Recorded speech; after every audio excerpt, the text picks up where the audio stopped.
Скажите, можно ли продать то, что по закону продаваться не может? Бесплатно принадлежит каждому человеку на планете и одновременно является главной юридической отмычкой к Европейскому Союзу. Испанское бюрократическое древо породило феномен, перед которым меркнут любые финансовые пирамиды. Представьте себе обычную скромную двухкомнатную квартиру в Мадриде.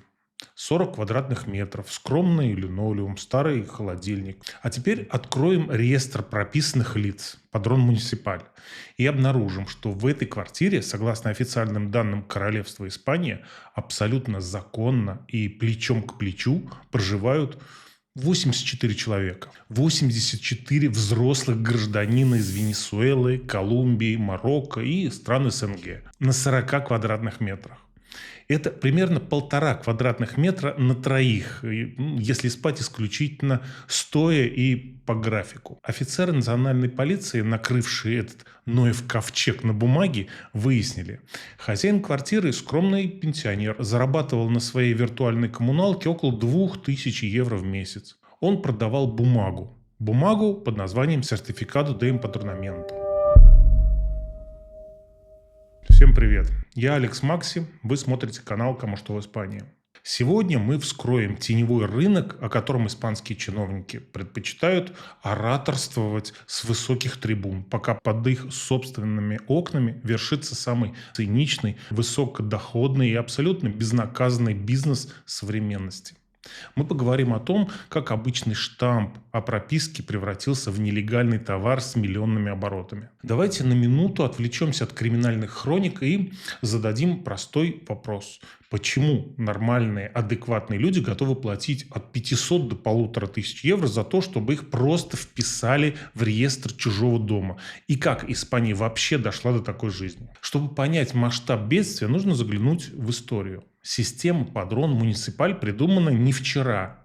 Ее корни уходят в королевские указы XIX века, когда испанская корона пыталась сосчитать своих подданных с одной простой и прагматичной целью – собрать налоги и набрать рекрутов в армию. В те времена падрон был инструментом учета.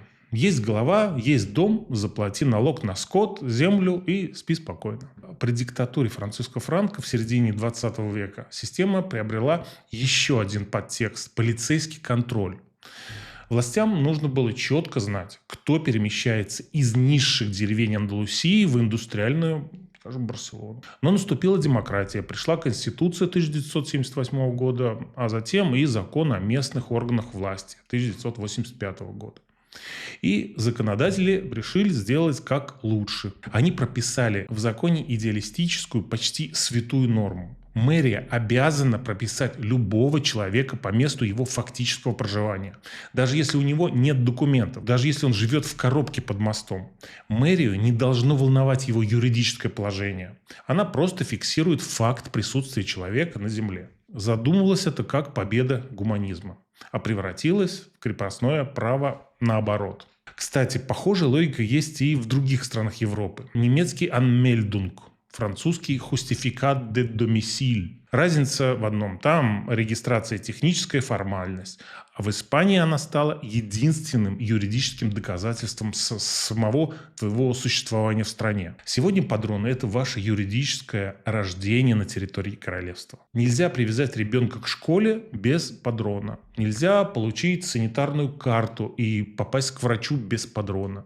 Но главное, нельзя запустить счетчик легализации по оседлости, аррайго, чтобы через 2-3 года доказать государству, что вы находились в стране. Вам нужен не билет на самолет, не чеки из супермаркета, а непрерывный прописочный стаж. Сергей Довлатов однажды замечательно писал о советском паспорте. Человек состоит из тела, души и паспорта.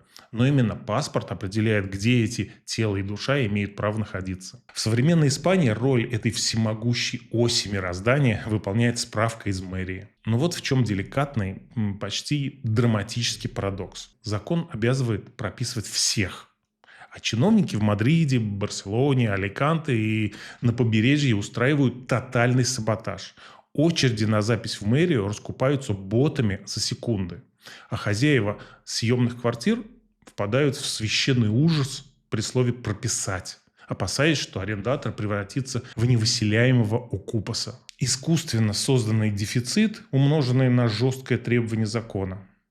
Что происходит на стыке? Правильно, рождается идеальный черный рынок. Давайте разберем механику этого бизнеса не на абстрактных примерах, а на конкретных материалах полицейского расследования. Как именно работают фабрики подронов? В крупных городах Испании образовались целые организованные преступные группы. Их структура изящна, как пьеса Михаила Булгакова, и цинична, как отчеты Министерства финансов. Возьмем один из типичных кейсов в провинции Аликанте.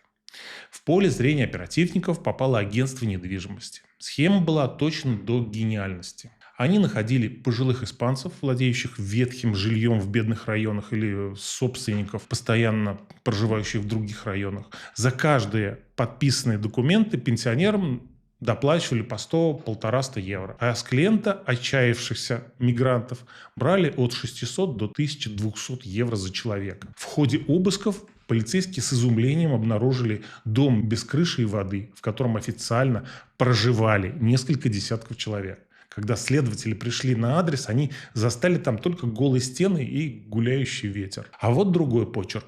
Район в Барселоне. Там группа посредников пошла еще дальше. Они арендовали коммерческое помещение под видом склада, ставили туда пару двухъярусных кроватей и прописывали туда людей сотнями через онлайн-портал городской администрации, используя украденные или поддельные цифровые сертификаты. Давайте пошагово разложим эту структуру. Звено первое. Поставщики недвижимости. Одинокие пенсионеры, владельцы непригодных для жизни подвалов или недобросовестные риэлторы. Звено второе. Посредники и IT-делки. В соцсети, телеграм-каналы и на доски объявлений выбрасываются тысячи объявлений. Эмпадорнамento быстро, надежно, без проживания. Гарантия прохождения в экстранхерия. Звено третье. Продажа сито-превия. Посредники скупают бота-кликерами все бесплатные слоты в мэрии и продают их вам же за 80-150 евро. А сюрприз для клиента состоит в следующем. Собственник квартиры, получив свои деньги с полусотни человек, через 3 месяца идет в ту же мэрию и подает заявление о выписке в связи, например, с отъездом в неизвестном направлении. Мэрия без лишнего шума аннулирует прописку. Человек проживает в Испании еще 2 года, приходит подавать документы на ВНЖ, показывает свою бумагу, а инспектор улыбается и говорит: извините, но ваш стаж прерван 1,5 года назад. Начните все сначала. Михаил Жванецкий в таких случаях говорил: наша бюрократия не делает ошибок, она просто проверяет, насколько у вас хватит жизни. А теперь сделаем самый важный шаг в нашем расследовании. Сопоставим 2 события, происходящих в Испании в одно и то же время, но в абсолютно разных измерениях. В то самое время, когда министры в Конгрессе депутатов разражаются пламенными речами о гуманизме, защите прав иммигрантов и цифровизации госуслуг, на улице перед зданием городской администрации разворачивается совсем другая картина. Политики заявляют: мы упростили процедуру легализации, мы даем людям интеграцию. Но давайте спросим здравый смысл. А что сделало государство, чтобы убрать первопричину черного рынка? Ввело ли оно наказание для собственников, отказывающихся бесплатно прописывать реальных жильцов? Нет. Навело ли оно порядок с ботами, блокирующими запись в электронной очереди мэрии? Нет. Увеличило ли оно штат сотрудников, проверяющих адреса? Нет. Вместо этого муниципальные чиновники нашли гениальный и чисто испанский выход. В некоторых муниципалитетах они просто перестали принимать документы у тех, кто не может предъявить купчую или нотариально заверенный контракт. То есть, чтобы доказать государству, что вы живете в стране без документов, вы должны предъявить государству официальный контракт, который вам без документов никто не сдаст. Это ли не высший пилотаж административного абсурда? Булгаковский Коровьев, мастер Маргарита, утверждал: нет документов, нет и человека. В современной Испании эту формулу усовершенствовали. Человек есть, квартира есть, деньги заплачены, а документы нет. Потому что слот в очереди выкупил бот. Заранее слышу возражение патриотически настроенного зрителя. Алекс, но ведь полиция же работает, разрушают же банды. Да, работают. Пожарные тоже работают. Но если у вас в центре города горит торфяник, бесполезно бегать вокруг него с детским ведерком. Полиция регулярно проводит громкие операции по всей стране. Задержаны десятки человек. Но на месте одной закрытой фермы прописок на следующий день открывается 3 новых. Потому что спрос рождается не преступниками, а самой государственной системой. Давайте посчитаем то, о чем молчат официальные экономические отчеты. По оценкам организаций, помогающих мигрантам, в Испании в нелегальном статусе проживают сотни тысяч человек. Каждому из них, подчеркиваю, каждому необходима прописка. Даже если взять консервативную оценку и умножить на среднюю цену покупки адреса на черном рынке, мы получим цифру в десятки, а по некоторым отчетам и в сотни миллионов евро теневого наличного оборота. Это деньги, с которых не платятся налоги. Это деньги, которые текут прямиком в карманы мелких жуликов, коррумпированных риэлторов и этнических мафий. Каковы возможные сценарии развития этой драмы? Сценарий первый, текущий. Бюрократический тупик.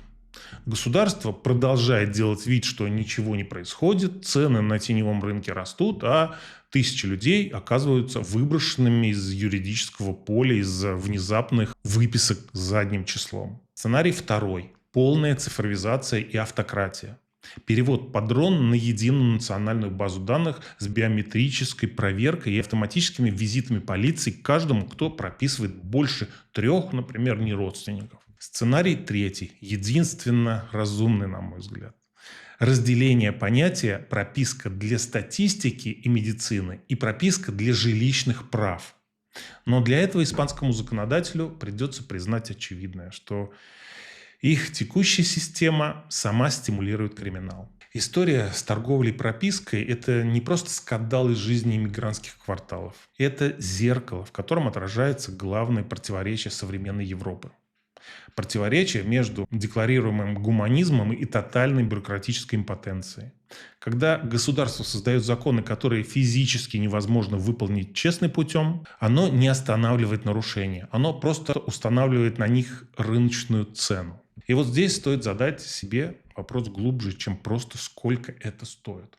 В Европе 21 века свобода человека – это не абстрактное право, записанное в Конституции. Это строчка в муниципальной базе данных. Без этой строчки не существует ни ребенка в школе, ни пациента у врача, ни человека с правом остаться. Государство обещало фиксировать факт вашего присутствия на земле бесплатно и без вопросов. А вместо этого превратило это присутствие в товар. И платит за эту дисфункцию не чиновник в кабинете. Платит тот, кому и так нечем платить.